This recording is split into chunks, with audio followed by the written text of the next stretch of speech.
Hi friends, ഇനി ഞാൻ നിങ്ങളായിട്ട് ഷെയർ ചെയ്യുന്നത് നല്ല ടേസ്റ്റി ആയിട്ടുള്ള ഒരു ഇഫ്താർ സ്നാക്കിൻ്റെ റെസിപ്പിയാണ്. ഇത് കാണാൻ കട്ലറ്റൊക്കെ പോലെയാണെങ്കിലും കഴിക്കാൻ നല്ല ടേസ്റ്റാണ് കേട്ടോ. കട്ലറ്റിനേക്കാളും ടേസ്റ്റാണ്.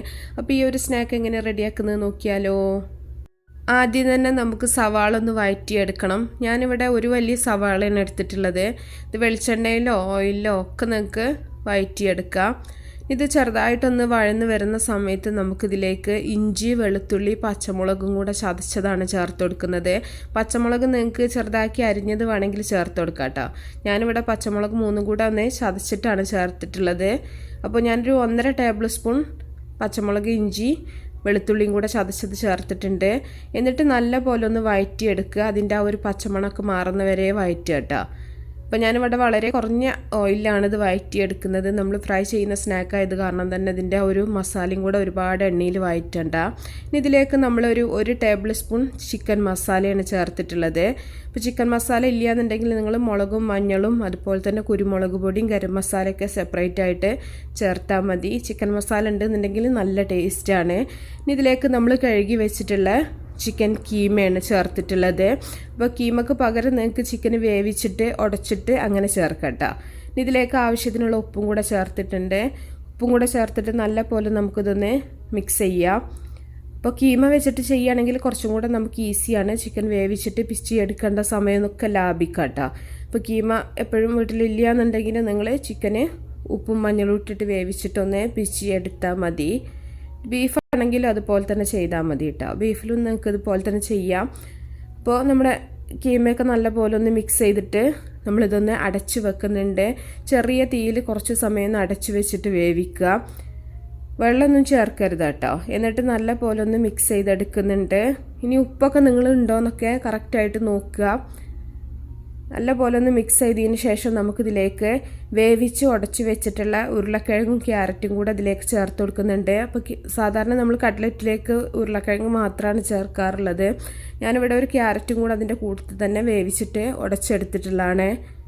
ഇത് നല്ല പോലെ നമുക്കൊന്ന് മിക്സ് ചെയ്യണം. അതിന് മുമ്പായിട്ട് തന്നെ കുറച്ച് മല്ലിയിലും അരിഞ്ഞതും കൂടെ നമുക്കിതിലേക്ക് ഇട്ട് കൊടുക്കാം. മല്ലിയിലയുടെ കൂടെ നിങ്ങൾക്ക് കറിവേപ്പില ഉണ്ടെങ്കിൽ കറിവേപ്പിലും കൂടെ ചേർക്കാം കേട്ടോ. ഞാൻ കറിവേപ്പില ഇല്ലാത്ത കാരണം മല്ലിയില മാത്രമാണ് ചേർക്കുന്നത്. എന്നിട്ട് നല്ല പോലെ ഒന്ന് മിക്സ് ചെയ്തെടുക്കുന്നുണ്ട്. നല്ലൊരു സ്മെല്ലാണ് കേട്ടോ. നമ്മൾ ചിക്കൻ മസാല ചേർത്തിട്ട് ഇങ്ങനെ ചെയ്യുമ്പോൾ സാധാരണ നമ്മൾ മസാലപ്പൊടികൾ സെപ്പറേറ്റ് ചേർക്കുന്നേക്കാളും ടേസ്റ്റാണ്. അപ്പോൾ ചിക്കൻ മസാലയുടെ റെസിപ്പിക്ക് ഞാൻ നേരത്തെ കാണിച്ചിട്ടുണ്ട് കേട്ടോ. വളരെ ഈസി ആയിട്ട് നിങ്ങൾക്ക് വീട്ടിലുണ്ടാക്കാൻ പറ്റും. നല്ല പോലെ ഒന്ന് മിക്സ് ചെയ്തിട്ട് കുറച്ച് സമയം കൂടെ ഒന്ന് അടച്ച് വെച്ചിട്ടൊന്ന് ഡ്രൈ ആക്കി എടുക്കുക. അപ്പോൾ നമ്മുടെ മസാല ഇവിടെ റെഡി ആയിട്ടുണ്ട്. നല്ല പോലെ ഇളക്കി മിക്സ് ചെയ്യുക. ഇനി നമുക്ക് തീ ഓഫാക്കിയിട്ട് ചൂടാറാനായിട്ട് മാറ്റി വെക്കുക. ചൂടാറിയതിന് ശേഷം കയ്യിൽ കുറച്ച് ഓയിലൊന്ന് തടവിയതിന് ശേഷം ഇതുപോലെ ഒരു വലിയ ഉരുള എടുത്തിട്ട് ഒന്ന് പരത്തിയെടുക്കുക. ഇതിൻ്റെ ഉള്ളിലായിട്ട് നമ്മൾ ക്രീം ചീസാണ് ഇട്ട് കൊടുക്കുന്നത്. അപ്പോൾ ക്രീം ചീസ് ഇല്ലയെന്നുണ്ടെങ്കിൽ മൊസറല്ല ഏത് ചീസാണെങ്കിലും കുഴപ്പമില്ല കേട്ടോ. ഞാനിവിടെ ക്രീം ചീസാണ് ഇട്ടിട്ടുള്ളത്. എന്നിട്ട് ഇതുപോലെ ഒന്ന് ക്ലോസ് ചെയ്തിട്ട് നമ്മൾ നല്ല പോലെ ഒന്ന് ഉരുട്ടിയെടുക്കുക. അപ്പോൾ ഇത് കഴിക്കുമ്പോൾ സൂപ്പർ ടേസ്റ്റാണ് കേട്ടോ. പുറം ഭാഗത്ത് നല്ല ക്രിസ്പായിരിക്കും, അതുപോലെ ഉൾഭാഗം നല്ല സോഫ്റ്റ് ആയിരിക്കും. ആ ഒരു ചീസും കൂടെ അതിൻ്റെ കൂടെ ഉണ്ടാകുമ്പോൾ പ്രത്യേക ഒരു ടേസ്റ്റാണ്. അപ്പോൾ ക്രീം ചീസൊക്കെ ഇപ്പോൾ എപ്പോഴും എല്ലാ സൂപ്പർ മാർക്കറ്റിലും കിട്ടുന്നത് തന്നെയാണ്. അപ്പോൾ നിങ്ങളെല്ലാവരും ഒന്ന് ട്രൈ ചെയ്ത് നോക്കുക കേട്ടോ. ഒരു വെറൈറ്റി ആയിട്ട് നിങ്ങൾ കട്ട്ലറ്റൊക്കെ എപ്പോഴും വീട്ടിലുണ്ടാക്കും. അപ്പോൾ കട്ട്ലറ്റൊക്കെ ഉണ്ടാക്കുന്ന അത്രയും ടൈം തന്നെ നമുക്കിതിനും ആവശ്യമുള്ളൂ. അപ്പോൾ ബാക്കിയെല്ലാം നമുക്കിതുപോലെ തന്നെ ഒന്ന് ഉരുട്ടിയെടുക്കാം. ഇതിൻ്റെ ഉള്ളിൽ നിങ്ങൾക്ക് ക്രീം ചീസിന് പകരം നിങ്ങൾക്ക് ക്യൂബ് ചീസോ അല്ലെങ്കിൽ മൊസറല്ല ചെഡറോ ഒക്കെ നിങ്ങൾക്ക് യൂസ് ചെയ്യാം കേട്ടോ. ആ ഒരു ചീസിൻ്റെ ടേസ്റ്റ് ഇതിൻ്റെ കൂടെ ഭയങ്കര ടേസ്റ്റാണ്.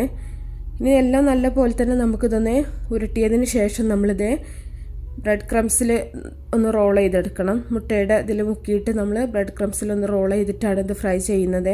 സാധാരണ നമ്മൾ കട്ട്ലറ്റൊക്കെ ഫ്രൈ ചെയ്യുന്ന പോലെ തന്നെ. അപ്പോൾ മുട്ട കഴിക്കാത്തവരുണ്ടെന്നുണ്ടെങ്കിൽ, മുട്ട വേണ്ടാന്നുള്ളവരാണെന്നുണ്ടെങ്കിൽ നിങ്ങൾ മൈദ കുറച്ച് വെള്ളത്തിലൊന്ന് കലക്കിയിട്ട് അതിലൊന്ന് മുക്കിയിട്ട് ഇതുപോലെ ബ്രെഡ് ക്രംസിലൊന്ന് റോൾ ചെയ്തെടുത്താൽ മതി.